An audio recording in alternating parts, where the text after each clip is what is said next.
It's Rusty Diamond, motherfucker.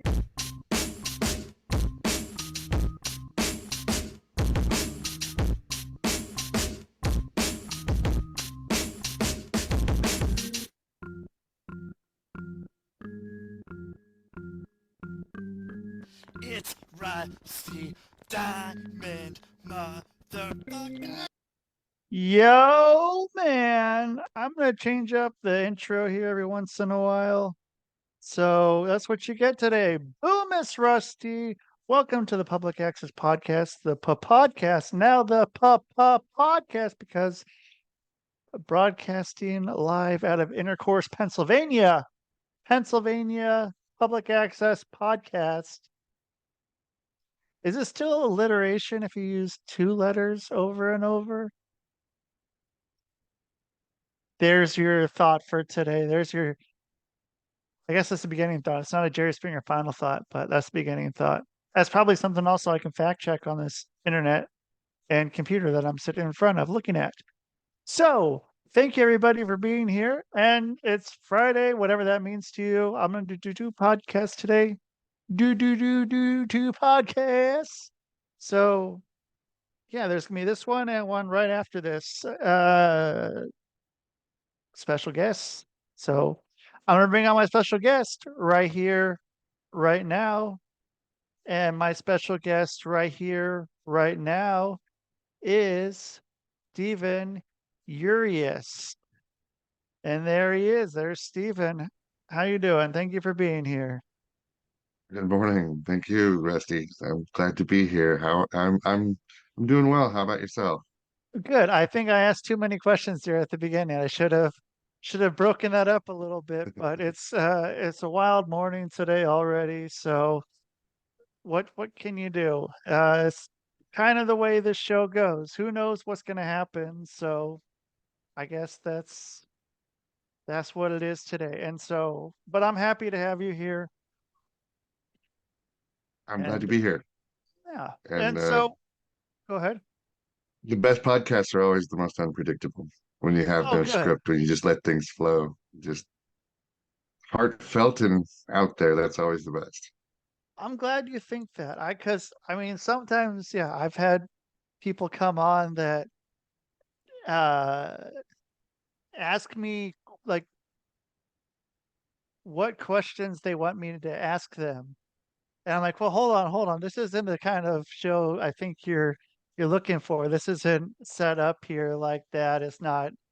I mean, they've probably also done a bunch of other podcasts just like that. So, I mean, what I'm trying to get out of this show is something that's going to be different. Because I mean, I've had podcasts and that I've been on where they've asked me stuff, and it's kind of I feel like I've told the same story, and I can just say, okay, well, here, please refer to this podcast, and okay, now there are 30 seconds done. Let's take the rest of this time to talk about something different because I don't want to tell the same story over and over again. It's the same thing with that it was with comedy, which isn't the best way to do comedy because comedy is all about getting that set up, joke, punchline, all that perfected. But that's why I went over to podcasting more than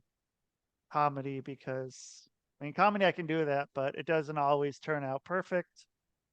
And this turns out how it is. And so I like it that way. And so I'm happy that you're good to just go along with that. And so I mean, hopefully this will be a different podcast than what you've done. Are you out getting your podcast rounds? Are you hitting up all of the podcasts you Yeah, can? I've been on a few. I also have my own as well that I do that is for recently published or first time published authors so they can get some exposure on their books. And it is pretty much scripted. It's the flow of why did you write this book? What audience are you trying to reach? Things like that. But it's just to get people exposure on having their book out there for the first time. But that's different. I mean, that's understandable why it's that way, and that's going to be able to get their best exposure out there. Um, and I appreciate that. Do you? It's like one of the questions I like to ask when I have authors on, and you probably have this one. You probably answered it a bunch. So when you get the idea in your head, is that going? Do you have a pen and pad? Do you have your phone, your computer? Do you have a chisel and a stone, or does it change later on? So for me personally, whenever I get an idea in my head, I have a Facebook Messenger message to myself, Cool. and I just type it out as it flows out.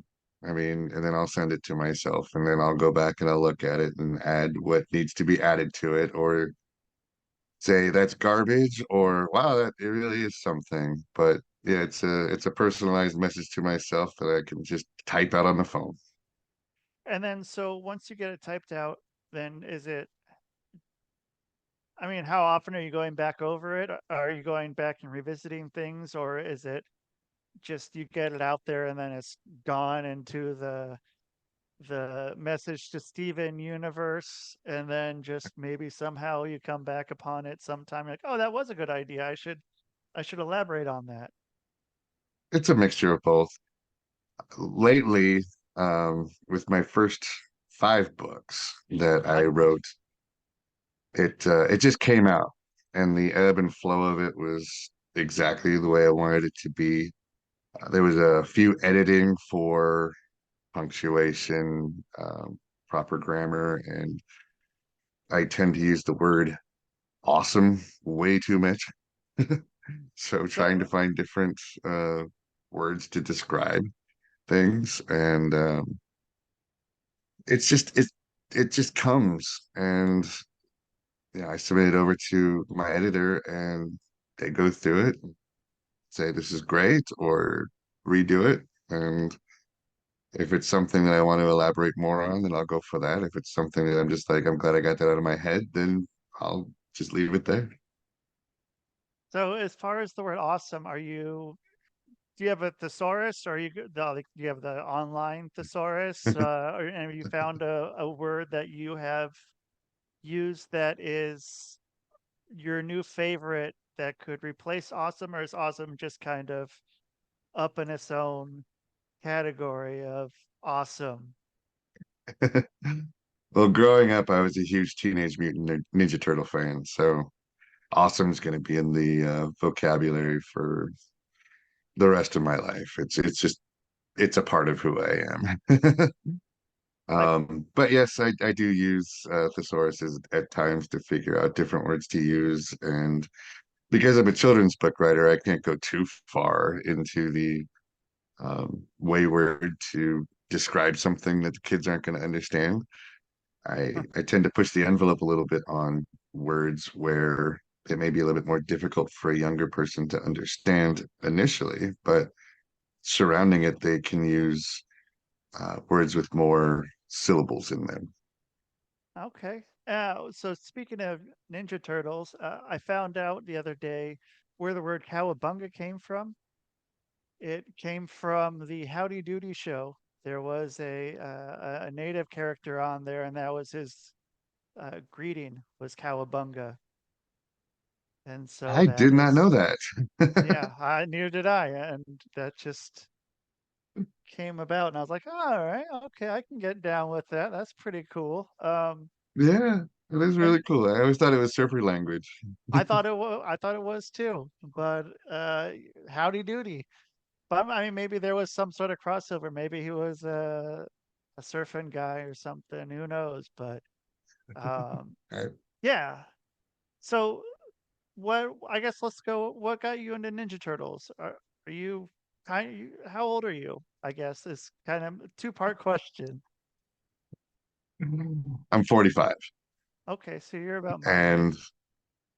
just growing up in the 80s and the 90s, that's what was cool. And I was an artist, so drawing Ninja Turtles was always fun, and it always got really good attention. So if you drew a really cool Leonardo or Michelangelo or all four of them together, people would come up, wow, look at that, that's so cool. And at 8, 9, 10 years old, hearing that that's cool is kind of boosting on the ego, you know.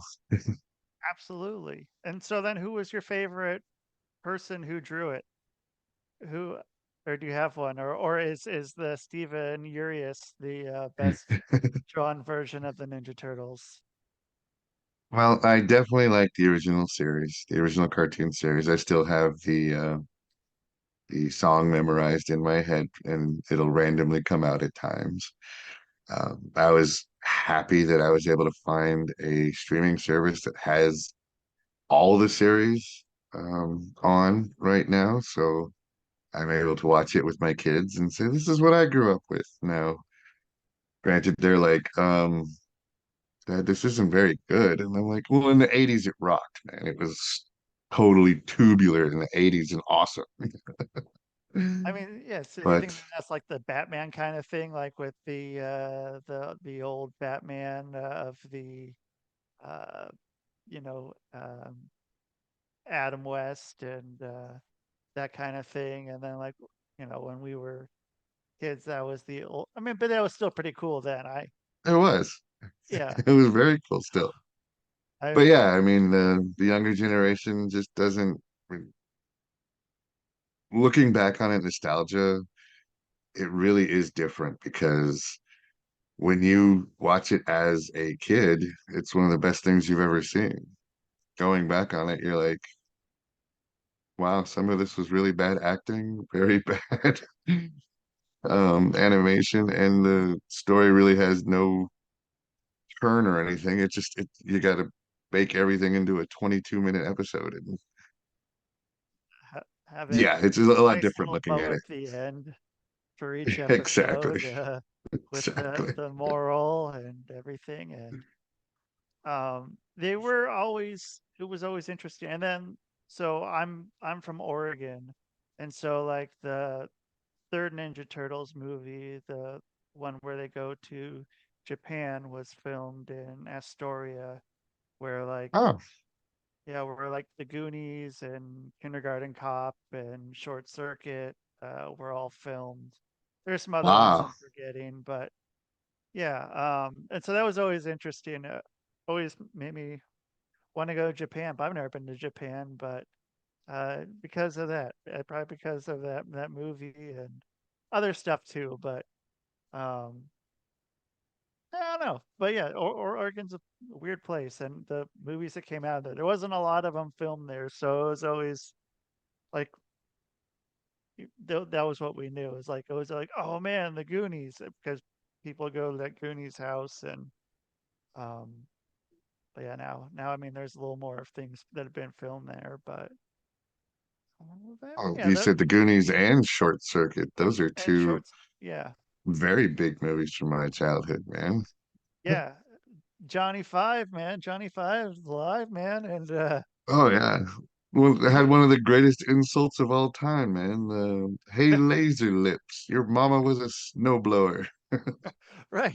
And I still say that here in 2023, however, whatever, Exactly. probably 35 years later or something, still telling people that and watching them be like, what the fuck's this guy talking about? But if then I can point them to Short Circuit and tell them to go watch Short Circuit because it's a great movie. Oh, it was absolutely great. And it had Ali Sheedy and Steve Guttenberg. So combining Breakfast Club and the Police Academy movies into a kids movie was like, Right. And those were two movies that I watched a lot of when I mean I guess Police Academy was what, 7 movies or so. I mean I watched all those quite a bit. Probably the fourth one the most though. which the Citizens on Patrol one. Citizens on Patrol, yeah. And I still get that stuck in my head sometime. The song from that, it's just so good. And yeah, I mean, I don't know. So I mean, I with nostalgia too. I mean, nostalgia's been such a huge part of our generation, and I'm not quite sure if it's a good thing or a bad thing, or if or what, but it's sure is there. It sure is there, and I mean, even with stuff like the video stores and stuff of that nature. One of them I won't. Well, I will say, but I mean, Blockbuster Video was. But I like to say that Blockbuster Video was the Walmart of video stores, and I mean, it was there's. So I mean, there's still that one Blockbuster that's left now. That's also in Oregon, and yeah, there before I worked at Blockbuster Video you when I worked was at 20. Blockbuster. How did Mhm. that go? I was it was looking back on it one of the craziest times of my life because I'm 20 years old. I'm not quite old enough to drink, but it was definitely party era time. Um, Thursday and Friday nights were always intense because the lines were just out the door. And whenever we'd ever have a promotion on anything of like buy one get rent one for $1, it would just get insane sometimes. And I had a saying there, be kind, rewind, that was put on every single tape, but not too many people knew that.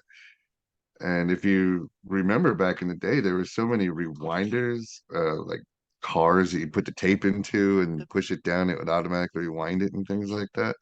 the That if the scandal. kids It that's saw, all it did. yeah, if kids saw It's that nowadays, they'd be like, "What is this?" Yeah, I see them often at thrift stores and garage sales now. Still, like, and I want to pick them up. I mean, they don't sell for very much, but I mean, VCRs, VCR DVD combos, or stuff like that. I've especially once uh, during the shutdown, like they were just flying. I couldn't hold on to those things. Like I'd find them and then just they'd be gone. And I still have a good supply of them. I still have at least, I don't know, at least four or five. I'm always kind of switching them in and out if I get some new ones, or if I get, like, I have a TV VCR combo here. Those things too were just, everyone was buying those up and Oh just, yes. um, but I mean, I would rather watch a cassette tape than watch some high definition movie 9 times out of 10, because but then I also like recording my music onto cassette tape.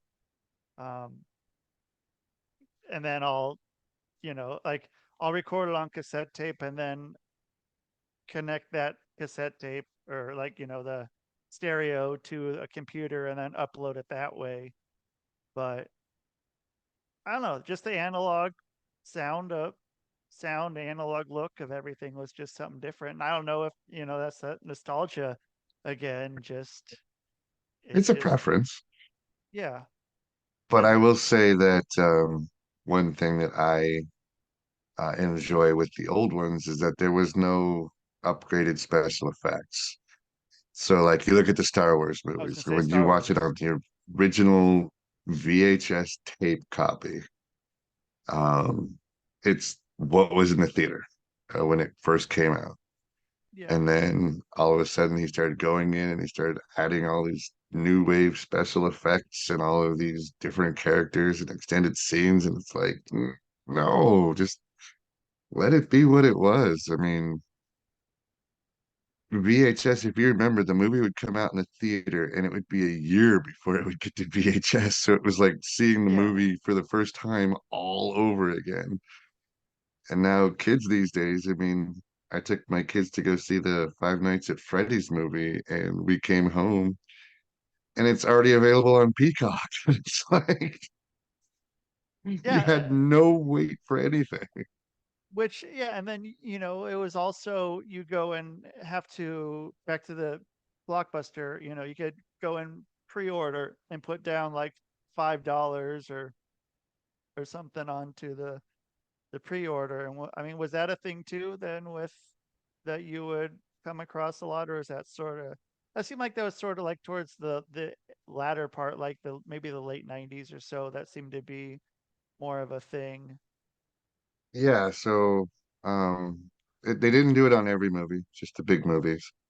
I remember doing the Batman, the original Batman, Michael Keaton, Oh, and okay, we yeah. we put $20 down to buy it, and we had to wait to 6 months to get it. Wow, And okay. then and then one day they called us up and we're like, "All right, your movie's in," and we went and picked it up and watched Batman that night. Uh, Did at Blockbuster, when I was there, we were in that heated debate of HD, DVD, or Blu-ray was the next big thing. yeah, And I was on the side of HD DVD because we had DVDs. Everybody knows what a DVD is. Nobody knows what a Blu-ray is. right. You have to have a special player to be able to play it. Much like, well, I don't know, the laser disc, those things did look pretty Yes. awesome. Uh, you just had to deal with these big discs Yeah, that but were yes, but end it's up the getting size of an small. album. I mean, come Yeah, on, it's like an album of a movie. It was beautiful. yeah. I just came across a whole bunch of them maybe a little over a year ago. I got like I don't know, probably like 25 of them that were most of them were pretty good, and it was at a Savers, which is like a Goodwill kind of a place, and I Hmm. just picked them all up. I grabbed them all, and probably like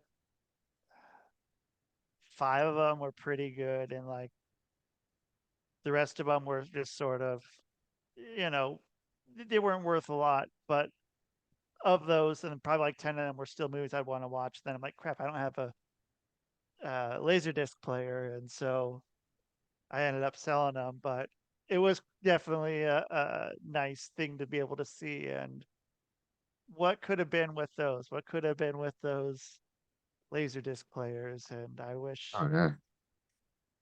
I wish there would have been. I only knew one person growing up that had them, and that would have been like, yeah, right around like I don't know, mid '90s somewhere. I think I was in early mid '90s, and still I was like Yeah. in fifth grade or so, fourth, fifth grade when that came out.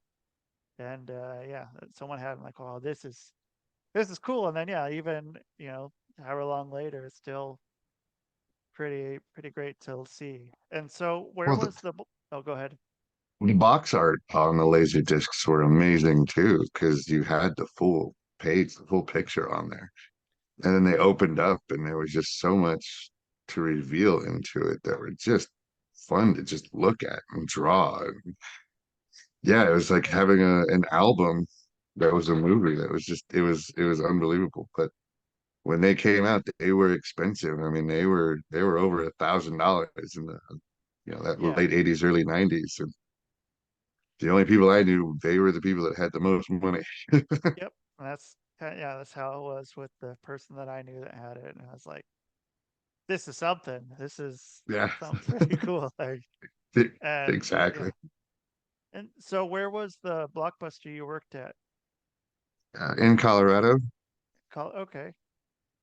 and it was I think it was the third busiest one. We have a street in Colorado called Colfax that's known for the longest continuous named street in America. And it was also the street that has the most crime. So anybody in Colorado back in the day, if he said off Colfax, he'd be like, "Oh, Colfax, okay." But yeah, every Friday and Saturday was just intense of renting movies, and there were a lot of kids that came in to get the movies, and you know, parent that people would get 3, 4, 5 movies at a time.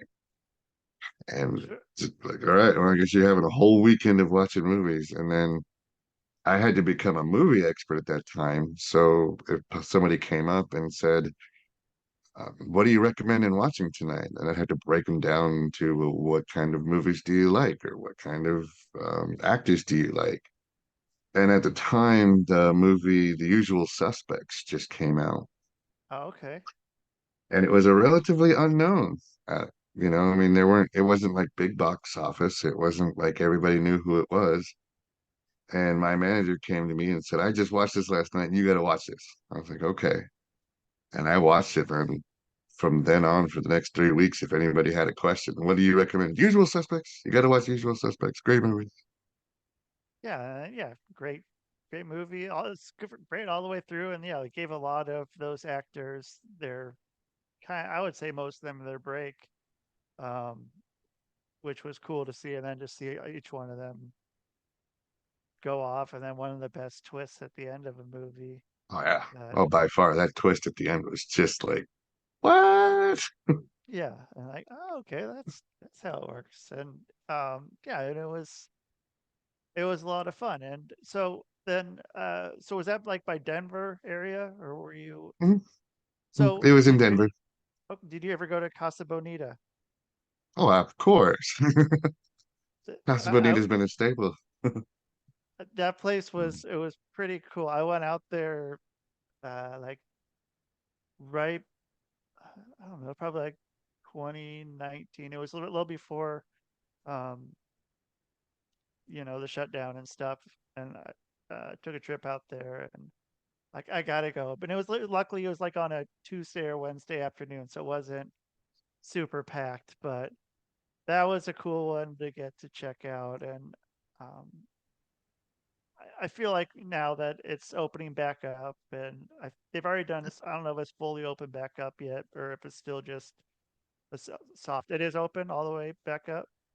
It is open all the Okay. way back up, but it's owned by Trey Parker and Matt Stone now. So Yeah.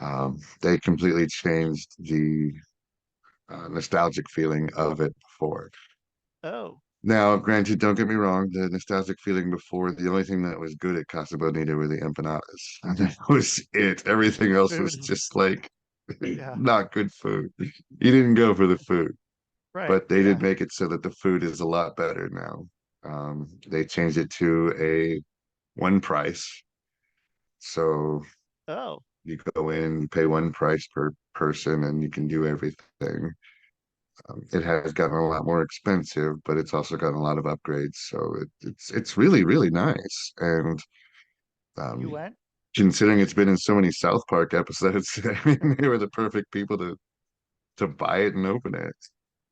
Yeah. I mean, that was part of the reason I went there, and it was odd. I was on a bus to go out there, and so like you just sort of get towards the end of the line of that route, and there's a few people left on the bus, and then you get to this strip mall, and it's just in the middle of this strip mall. And you're like, oh, okay, this is. It doesn't look that big, and then you get inside, and it's is huge, and yeah, I mean the South Park was totally the reason why I ended up going there. It's like we were yeah had a trip out um to Denver, and it's like, okay, well, yeah, we got to go do this if we're here. And so then you went after it opened back up recently. No, I haven't Oh, been okay. yet. It was on a wait list for quite some time, and um, I mean, when it first opened up back, there was the high end people were able to get the tickets to go in, and people were Sure. selling their seats for thousands of dollars to just get in and things like that. Whoa. Um, it has since died down a little bit, and the hype's kind of gone down a little bit, but it's still very very busy, and it's still you gotta make reservations to get in there still. Wow. So okay, yeah, I mean that's something I would for sure like to go check out again. If and plus, yeah, I liked it up there. I liked that. the high desert.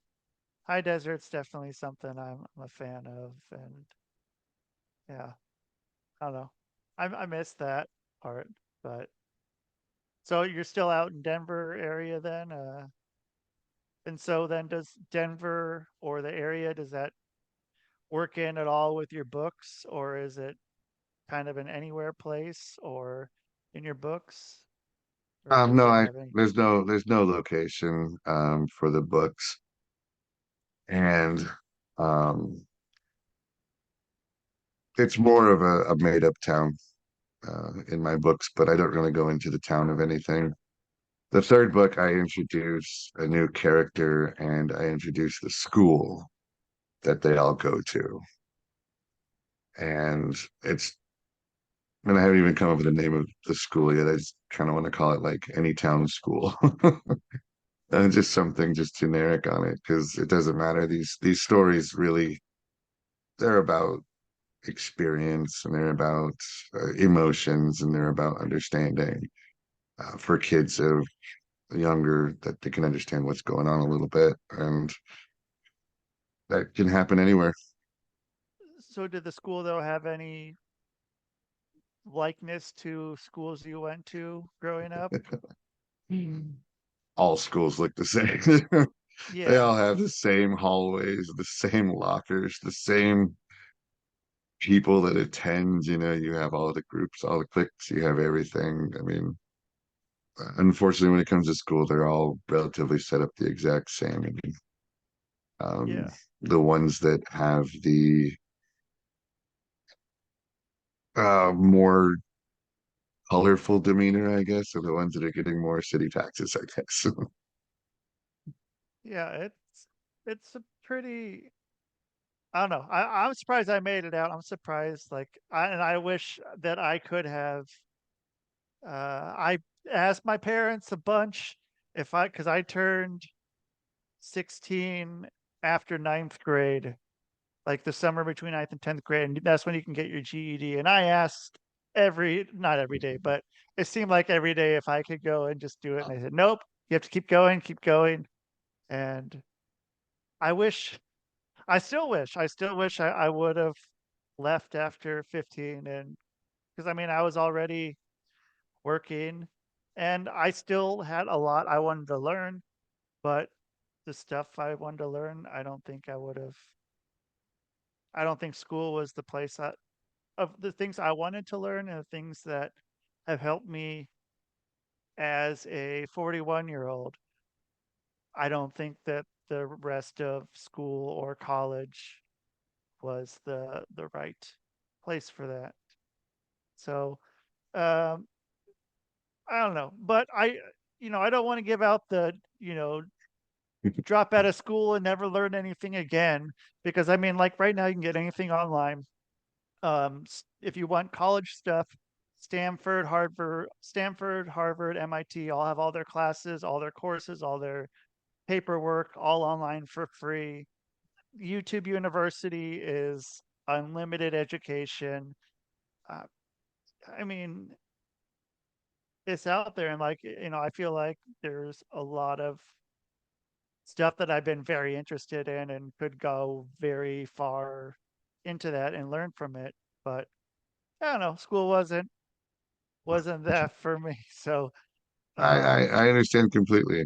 Um, I was part of Denver School of the Arts, and okay, cool. for the first two periods of the day, I got into school and all we did was draw and paint 3 hours, Wow.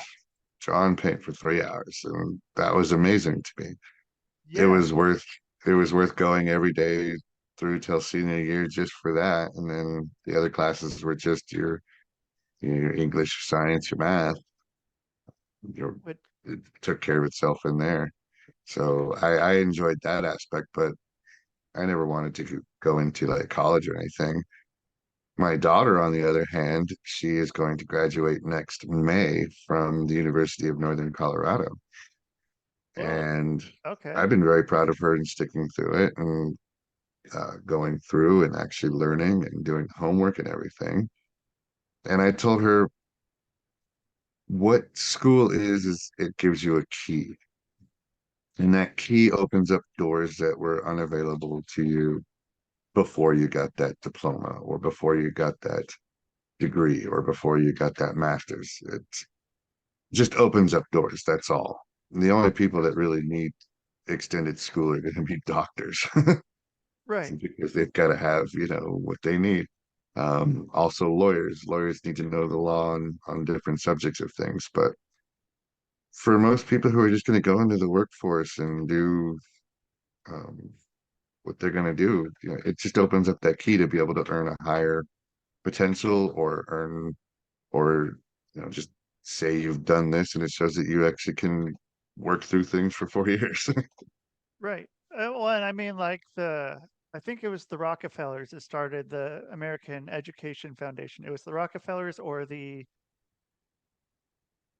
I'm pretty sure it was the Rockefellers or some family like the Rockefellers, but it takes 12 years to fully indoctrinate someone um, to, they figured this out, to become accustomed to an 8 hour a day, 5 day a week cycle, which is school, which would then get you to become a model 8 hour a day, 5 day a week worker. And they Right. were, and so I mean, it works. And um, I don't know. I've gone down that path sometimes. I've done that, but maybe it'll be right for me one day. But right now, it's not. And I have my other ways to do my life. And yeah, I mean, it's different for everyone, and some people can just thrive in it. Some people have that code down, that Konami code of learning how to work within that system and work it the best way. And uh, all the praise to those people that can do that. I wish I could have, but uh, it's not for me. And so then, so how long did you work at Blockbuster for? I'm kind of jumping all over the place, but Yeah, no worries, no worries, no worries. I worked there for 2 years. okay. I worked And my way up to management, and um, that after some time, you're like, okay, I'm 21 years old. I'm 22 years old now, and I don't want to be a Blockbuster manager. And I mean, we all saw the writing on the wall. We knew where things were going. We knew that eventually DVDs, VHSs. I mean, we already saw the VHSs starting to go away. I mean, we were selling them for 99 cents or buy three, get three free. I mean, they were just loading out those VHSs as much as they possibly can to make way for the DVDs and eventually the Blu-rays. yeah. And so then what'd you do after you left Blockbuster? Where did that go? So night shifts for Blockbuster, I'd moonlight as a stand-up comedian, Where did and you do in Colorado? in Colorado, Okay. yeah. All right. Um, How was that? so it was one of the most amazing, one of the most scariest, and one of the worst parts of my life. I'll tell you, the very first time I ever went on was an open mic night at Comedy Works, All and it right. was they gave you 3 minutes, and for 3 minutes I bombed. And I mean, I was quite proud of my set. I thought I had some funny things that I said, and I thought I had good timing. I thought I was perfect. And I ended up wearing a purple suit, thinking, All okay, right. you know what, this is going to get some attention. People are going to listen. And oh, that was the longest 3 minutes of my life, man. I don't think I got one laugh. I don't think, and I walked off that stage just like, wow, okay, that really sucked. So I changed my setup a little bit and kept going on things, and I got my timing down, wore different attire, trying to figure out what people are going to respond to. And for the most part, people responded to just jeans and a t-shirt. Just go up there with jeans and a t-shirt. Yeah. And then I And started to get laughs. And I started to figure out more stuff. And then I started to really enjoy it. And then I started a comedy circuit called the Colorado Comedy Circuit. And we had 5 places around town that we would go to 5 nights a week and do comedy. I whoa. started bringing in more people from those amateur nights to get stage time and get their timing down. We never got big. I mean, our biggest crowd was probably like 14 people. Hey, I mean, you got that's quite a bit for stand-up comedy. Like 14 people, like I mean for real, like I've been to a lot and it's hard to get even, friends and stuff to come to it. Like the best um like help, the best uh like the best chance you're going to have someone to come to your show is if you're a musician. They have the most supportive friends and Oh family. yeah. But then you're like, oh, okay, yeah, come to my comedy night. Like, I'm good, I'm good. But I mean, yeah, like, oh, come to my concert. Like, we're gonna be playing for 6 minutes at 11:45 at night. Sure, I'll be there. And you got like Exactly. 25 people there just ready. And yeah, comedy is hard when, and I was producing shows for a while, and it was hard some nights to get people to come in. But I mean, yeah, it's fun. So then, did you stop doing comedy? Did you do comedy for a bit, and then you Got left, married. or got married? Okay. Got Yeah. married, had kids. When you get married and have kids, the comedy and anybody who's done stand-up comedy knows that the comedy style is at night in bars. It's a Yeah. very, you know, alcoholic and drug area for doing it because the comedians that I knew that I had met during that time, they were going from Kansas to Los Angeles and hitting everything in between for comedy clubs. Just finding Oh, anything to be able to go and do themselves and be able to get on stage. And occasionally they do it for like $50, and that'd be enough to get gas and no dose and head to the next town. yeah. Right. And So that lifestyle is not convenient for somebody who wanted to be married with kids. yeah. I mean, I once I stopped drinking and just going out every night, it was like, yeah, I don't really want to be doing this anymore. Like, I'm good. This isn't my seat anymore. And yeah, just I mean, it would be like, you know, get done with the show and then yeah, go to the bar with everyone afterwards, and then Mhm. like, okay, yeah, and it got old, and then it became uh and comedians aren't always the most positive people to be around. And I know, I mean, that was me. And like I was like, there's a lot of people like that. It's probably not good for all of us to be hanging out all the time Oh together. yeah. Oh yeah. So No, the cutthroat in the comedy industry is crazy. yeah. And I mean, comedians know when somebody's going to make it to that next level.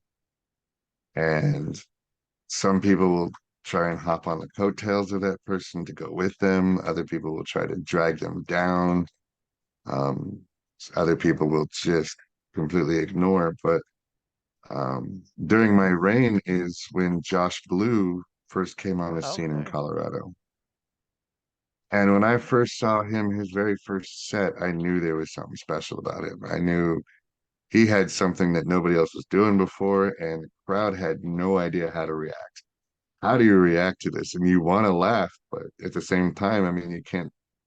Right. How are you supposed to laugh? And he wanted you to laugh, and he brought that out in people. And there were so many people backstage just trying to just you know, snuggle up to him, trying to get on his coattails because they knew he was going to make it big. And Yeah. sure enough, when that Comedy Central came in and gave him his own special, everybody was like, "Oh, remember me? Remember me? Remember me?" No, it's a cutthroat world. It is not a pretty place to be. Yeah. Very much agree. And so it's good to just, yeah, be like, okay, I did that, but yeah, I'm good. I'm good here doing what I'm doing now. Um, and so then you got to go and pivot then. Was it a while before you went from comedy into writing, or did that like you got married, had kids, and started writing, or was it? 'Cause I mean, you're So already writing, I guess. yeah, I mean experiences, but then I went into the workforce and worked for corporate America. Had to earn money, make money, pay bills, the whole 9 yards of that. Um, Slips along the way and vacations every now and then, just trying to live life, trying to raise kids. Yeah, It wasn't until 2020 when my dad died, and we knew it was coming. We were able to go to the hospital and say our goodbyes. Then COVID happened, and then my mom passed in 2021, and my marriage failed in 2022. So I'm in this landslide depression of everything that just is going wrong and feeling horrible. I ended up living in the car for a little while here in Colorado in the winter time, just freezing and not wanting to be around anymore. So I remember one night I laid down, tried to get comfortable, and I heard a voice say, "Not yet." I swear it was my mom. And I wrote the first book. Just came out. I wrote it in 20 minutes. whoa, I looked at it and I was like, this is pretty good. And I didn't know really what I had. And I was completely insecure and completely in the dumps. So I said, let's rally around this. And I reached out to some publishers.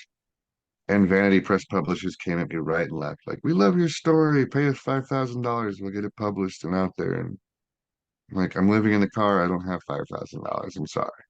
right, And my publisher now, Soul Sunshine, reached out to me on Facebook because I was looking at trying to do it myself, just publish it myself. She could tell me a story. And we talked over Messenger and we started crying. And she said, your story reminds me so much of a story of me and my best friend. And I was like, wow, okay. And she said, I want to publish you. And I'm like, I don't have the money to publish. And she said, I'll publish you for free. And you help me with some Facebook posts. You help me with some social media posts. You do some marketing for me, and we'll get this out there.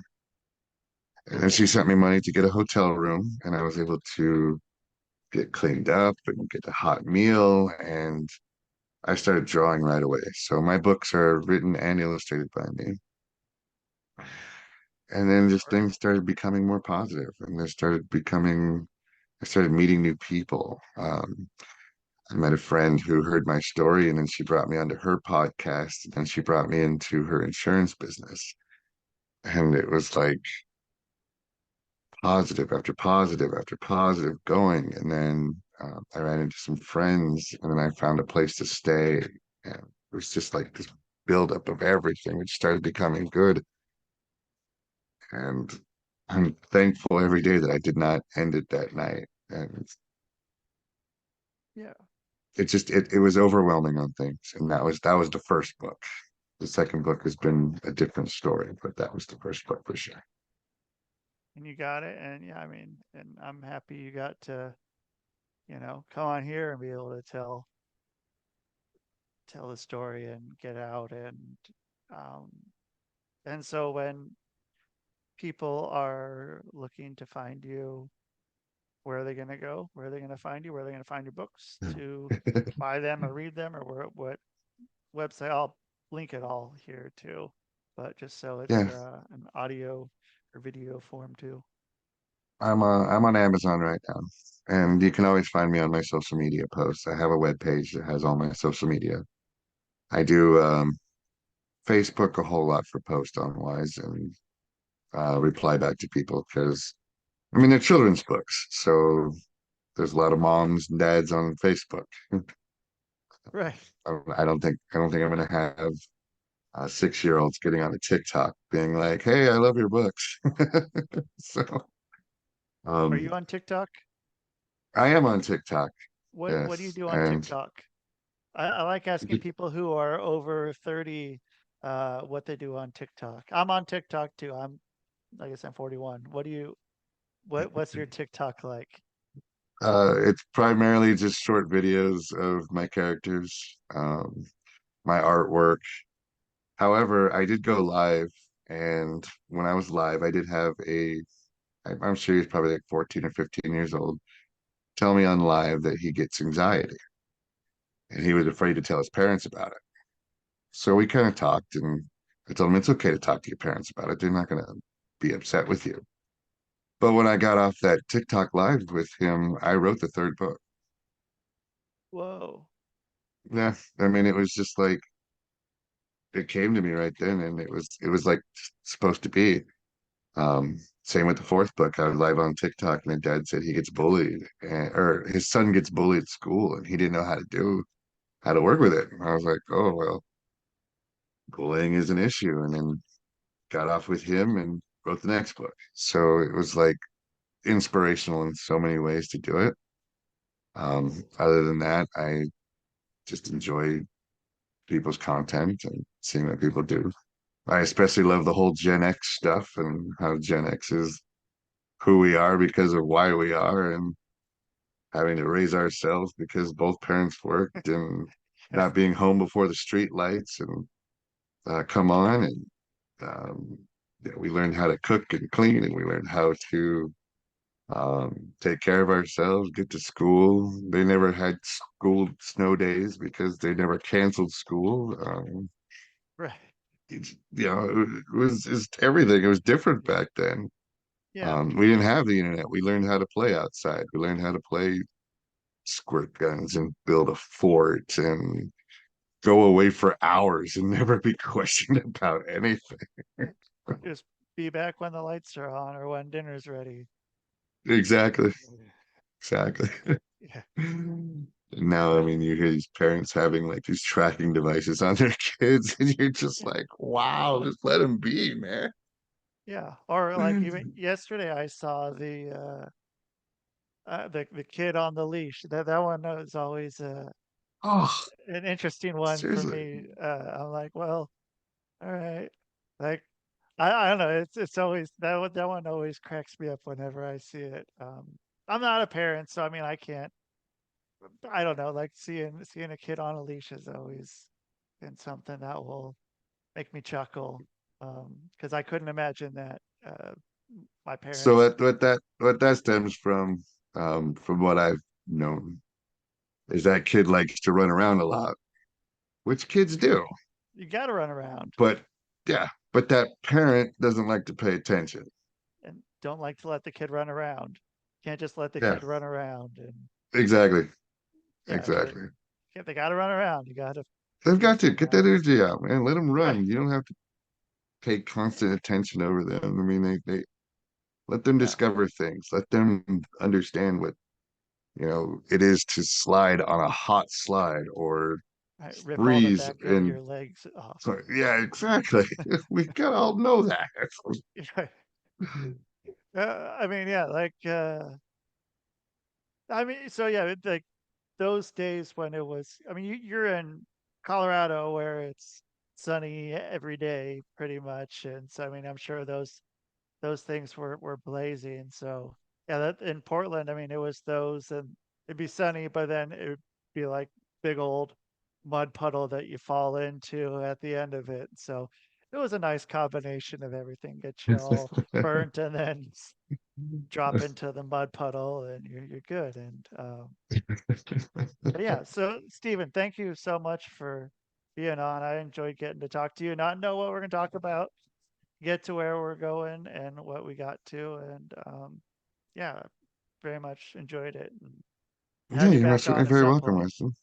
I'd love to. Yeah, I appreciate 3 it too, and months. just conversation. I mean, that's what life is all about. Learning to converse and talk to somebody else, and learning about them, and just being able to enjoy. So I appreciated that Agreed. there was no script here and no flow. We just you and me back and forth as two humans, man. I Yeah, appreciated that very much. So I like it. Yeah, so yeah, I'll get in touch with you. Yeah, probably like 3 months. So like sometime in um, February or something, I'll have you back on. sounds perfect. Thank you, Rusty. All right. Yeah, you bet. Have a good day. You Thanks. Oh, I cut him off because I'm a dick. So, sorry, Steven. I didn't mean to cut you off there. Uh, did I swear I didn't. I guess I had to click the put in waiting room button, but yeah, I'm sorry. So, thank you everyone for listening. Everyone, check out Steven Eurioste. I'll put the links below or wherever, to the side somewhere. But thank you everyone for listening here. You guys can call in and leave a message. I'll play it on air. That'll be fun, won't it? Won't that be fun?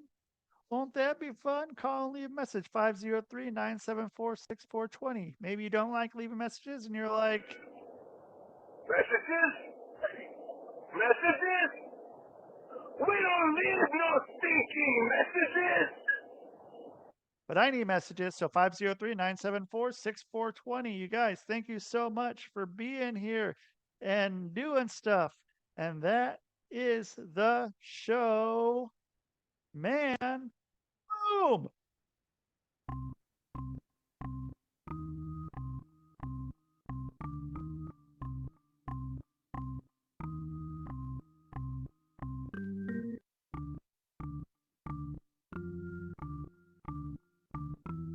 It's Rusty Diamond, motherfucker.